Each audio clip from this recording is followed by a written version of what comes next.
ಆತ್ಮೇರೆ ನಮಸ್ಕಾರ. ನಾನು ನಿಮ್ಮ ಖಾಸಿಂ ಮಲ್ಲಿಗೆ ಮಡುವು. ವಾರಕ್ಕೊಂದು ಕಗ್ಗ ಈ 185ನೇ ವಾರದ ಸರಣಿಗೆ ಆತ್ಮೀಯ ಸ್ವಾಗತ. ಮೊನ್ನೆ ಗುಂಡಪ್ಪನವರು ಏನು ಹೇಳ್ತಾ ಇದ್ದಾರೆ ಬನ್ನಿ ಕೇಳೋಣ. ಪೊಸಿಯ ನೀಂ ಪೊಸಿಗೈದು ದಿಟವ ಕಾಣ್ಬವಲೆಸಗೆ, ಪುಸಿಯ ನೀಂ ಪುಸಿಗೈದು ದಿಟವ ಕಾಣ್ಬವೊಲ್ ಎಸಗೆ, ಮುಸುಕ ತಳೆದಿಹನು ಪರಬೊಮ್ಮನೆನ್ನುವಡೆ, ಮುಸುಕ ತಳೆದಿಹನು ಪರಬೊಮ್ಮನ್ ಎನ್ನುವಡೆ, ಹೊಸದೇ ತಕವ ನೀಯ ನೆಮಗೊಂದು ನಿಜ ಕುರುಹ ನಿಶೆಯೊಳುಡು ಕರವೊಲು ಮಂಕುತಿಮ್ಮ. ಹೊಸದು ಏತಕೆ ಅವನು ಈಯನ್ ಯಮಗೆ ಒಂದು ನಿಜ ಕುರುಹ ನಿಶಯವಳು ಉಡುಕರದವಳು ಮಂಕುತಿಮ್ಮ. ಪುಸಿ ಅಂದರೆ ಸುಳ್ಳನ್ನು, ದಿಟವ ಅಂದರೆ ನಿಜವನ್ನ, ಕಾಣ್ಬವಲೆಸಗೆ ಅಂದರೆ ಕಾಣಲು ಪ್ರಯತ್ನಿಸುವಂತೆ, ಮುಸುಕ ತಳೆದಿಹನು ಅಂದರೆ ಮುಸುಕು ಹಾಕಿಕೊಂಡಿರುವನು, ಎನ್ನುವಡೆ ಅಂದರೆ ಎಂದರೇನು, ಹೊಸದು ಅಂದರೆ ದಯೆ ತೋರಿ, ನಿಶೆ ಅಂದರೆ ರಾತ್ರಿ, ಉಡುಕರ ಅಂದರೆ ನಕ್ಷತ್ರ. ಸುಳ್ಳನ್ನ ನೀನು ಸುಳ್ಳು ಅಂತ ತಿಳ್ಕೊಂಡು ನಿಂಗೆ ಸತ್ಯವನ್ನ ಕಾಣೋದಕ್ಕೆ ಸಹಾಯ ಮಾಡುವಂತಾದ್ರೆ, ಆ ಪರಮಾತ್ಮ ಮರೆಯಾಗಿ ಮುಸುಕು ಹಾಕಿಕೊಂಡಂತೆ ಇರೋದಾದ್ರೆ, ಆ ಪರಮಾತ್ಮ ನಮ್ಮಗಳ ಮೇಲೆ ಪ್ರಸನ್ನನಾಗಿ ರಾತ್ರಿ ಹೊತ್ತು ನಕ್ಷತ್ರದ ಕಿರಣಗಳು ನಮಗೆ ದಾರಿ ತೋರುವಂತೆ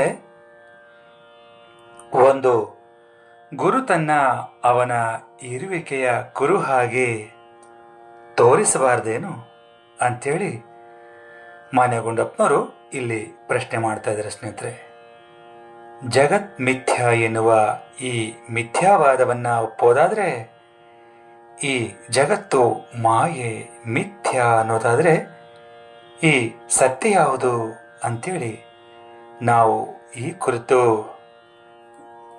ತಿಳ್ಕೊಳ್ಳೋದಕ್ಕೆ ಪ್ರಯತ್ನ ಮಾಡ್ತೇವೆ. ಎಲ್ಲ ವೇದಾಂತಿಗಳು, ಸಿದ್ಧಾಂತಿಗಳು, ಸಾಧು ಸಂತರು ಈ ಎಲ್ಲರೂ ಕೂಡ ಅನಾದಿ ಕಾಲದಿಂದಲೂ ಆ ಪರಮ ಸತ್ಯವನ್ನ ಅರಿತುಕೊಳ್ಳುವ ನಿಟ್ಟಿನಲ್ಲಿ ಸಾಕಷ್ಟು ಪ್ರಯತ್ನಪಟ್ಟು ತಮ್ಮಗಳ ಅರಿವನ್ನ ಸಾಕಷ್ಟು ಕಡೆ ಪ್ರತಿಪಾದಿಸ್ತಾ ಬಂದಿದ್ದಾರೆ ಸ್ನೇಹಿತರೆ. ಆದರೆ ಅದರ ಪ್ರತಿಫಲವೇ ಎಲ್ಲ ಮತಗಳು ಮತ್ತು ವೇದಾಂತದ ಹಲವಾರು ಕವಲುಗಳು. ಯಾವುದು ನಿತ್ಯ ಅಲ್ಲವೋ, ಯಾವುದು ಕಾಲಕ್ರಮೇಣ ಬದಲಾಗುತ್ತದೋ, ಯಾವುದು ನಾಶವಾಗ್ತದೋ ಅದನ್ನೇ ಮಿಥ್ಯ, ಸುಳ್ಳು ಅಂತ ಹೇಳ್ತಾರೆ. ಸುಳ್ಳನ್ನೇ ಸತ್ಯ ಅಂತ ನಂಬಿದ್ರೆ ಅದನ್ನ ಮಾಯೆ ಅಂತ ಹೇಳ್ತಾರೆ. ಆದರೆ ಒಂಚೂರೂ ಬದಲಾಗದೆ ಯಾವುದು ಸರ್ವಕಾಲವೂ ಒಂದೇ ರೀತಿ ಇರುತ್ತೋ ಅದನ್ನೇ ನಿತ್ಯ ಸತ್ಯ ಅಂತ ಹೇಳ್ತಾರೆ. ನಾವು ಸುಳ್ಳನ್ನು ಗುರುತಿಸಿ ಸತ್ಯವನ್ನ ಅರಿಯುವ ಮಾರ್ಗದಲ್ಲಿ ಆ ಪರಮಾತ್ಮನೇ ನಮಗೆ ಸಹಾಯ ಮಾಡೋದಾದ್ರೆ, ಸತ್ಯವಾದ ತನ್ನ ರೂಪವನ್ನ ನಮಗೆ ತೋರಿಸೋದಕ್ಕಾಗಿ ಯಾವುದಾದ್ರೂ ಒಂದು ಸಣ್ಣ ಕುರುಹನ್ನ, ಯಾವುದಾದ್ರೂ ಒಂದು ಸಣ್ಣ ಗುರುತನ್ನ, ಯಾವುದಾದ್ರೂ ಒಂದೇ ಒಂದು ಸಣ್ಣ ಸುಳಿವನ್ನಾದರೂ ನೀಡಬಹುದಿತ್ತಲ್ವಾ ಅಂಥೇಳಿ ನಮ್ಮ ಮಾನ್ಯ ಗುಂಡಪ್ಪನವರು ಹೀಗೆ ಪ್ರಶ್ನೆ ಮಾಡ್ತಾ ನಮಗೂ ಚಿಂತನೆಗೆ ಹಚ್ಚುವ ಮೂಲಕ ಅರಿವನ್ನು ಮೂಡಿಸಿದ್ದಾರೆ. ಸ್ನೇಹಿತರೆ, ಮನಸ್ಸು, ಬುದ್ಧಿ, ದೇಹ, ಆತ್ಮಗಳು ಒಂದಾದಾಗ ಒಂದು ಜೀವಿಯ ಆವಿರ್ಭಾವ. ಜೀವವನ್ನ ಪ್ರಾಣ ಅಂತಾನೂ ಕರೀತಾರೆ. ಒಂದು ಜೀವಿಯ ಪ್ರಾಣ, ಮನಸ್ಸು, ಬುದ್ಧಿ, ದೇಹವನ್ನು ಬಿಟ್ಟಾಗ ಆ ಜೀವಿಯನ್ನ ಸತ್ತೋಯ್ತು ಅಂತ ಹೇಳ್ತಾರೆ. ಅಂದ್ರೆ ಪ್ರಾಣ ಸಾಯೋದಿಲ್ಲ, ಹೋಗ್ತದೆ. ಮನಸ್ಸು, ಬುದ್ಧಿಗಳು ದೇಹದಂತೆ ಇಲ್ಲವಾಗ್ತವೆ, ನಿಜ. ಆದರೆ ನಮ್ಮ ಅಸ್ತಿತ್ವದಲ್ಲಿ ಸತ್ಯವಾದದ್ದು ಈ ಪ್ರಾಣ ಅಥವಾ ಆತ್ಮ ಒಂದೇ. ಈ ಆತ್ಮದ ಅರಿವನ್ನ ಪಡೆಯೋದೇ ಸತ್ಯವನ್ನ ಅರಿಯುವ ಮಾರ್ಗ ಅನ್ನೋದು ಇದು ನಮ್ಮ ಅಧ್ಯಾತ್ಮದ ಮಾತು.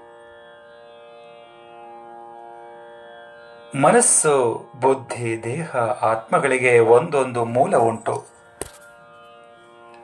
ಮನಸ್ಸು ಬುದ್ಧಿಗಳಿಗೆ ಮೂಲ ಪಂಚಭೂತಗಳು, ದೇಹಕ್ಕೆ ಈ ಭೂಮಿ, ಆತ್ಮಕ್ಕೆ ಆ ಪರಮಾತ್ಮ.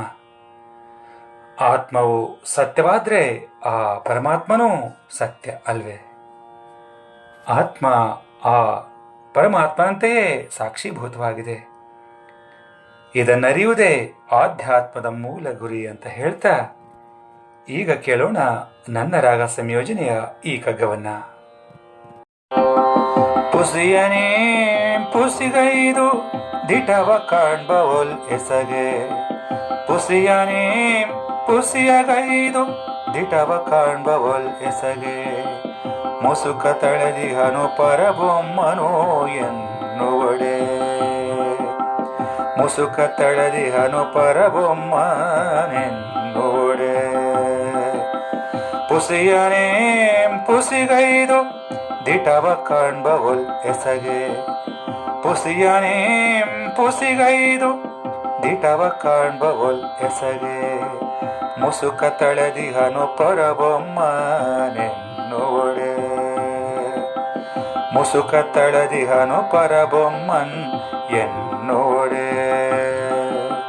ಹೊಸದು ಏತಕ್ಕೆ ಅವನು ಈಯನ್ ಯಮಗೆ ಒಂದು ನಿಜ ಕುರುಹ, ಹೊಸದು ಏತಕ್ಕೆ ಅವನು ಈಯನ್ ಯಮಗೊಂದು ನಿಜ ಕುರುಹ. ನಿಶಯವಳು ಹುಡುಕದವಳು ಮಂಕುತಿಮ್ಮ, ಮಂಕುತಿಮ್ಮ. ನಿಶಯವಳು ಹುಡುಕರದವಳು ಮಂಕುತಿಮ್ಮ, ನಿಶಯವಳು ಹುಡುಕರದವಳು ಮಂಕುತಿಮ್ಮ, ಮಂಕುತಿಮ್ಮ, ಮಂಕುತಿಮ್ಮ, ಮಂಕುತಿಮ್ಮ, ಮಂಕುತಿಮ್ಮ, ಮಂಕುತಿಮ್ಮ. ಧನ್ಯವಾದಗಳು. ನಮಸ್ಕಾರ.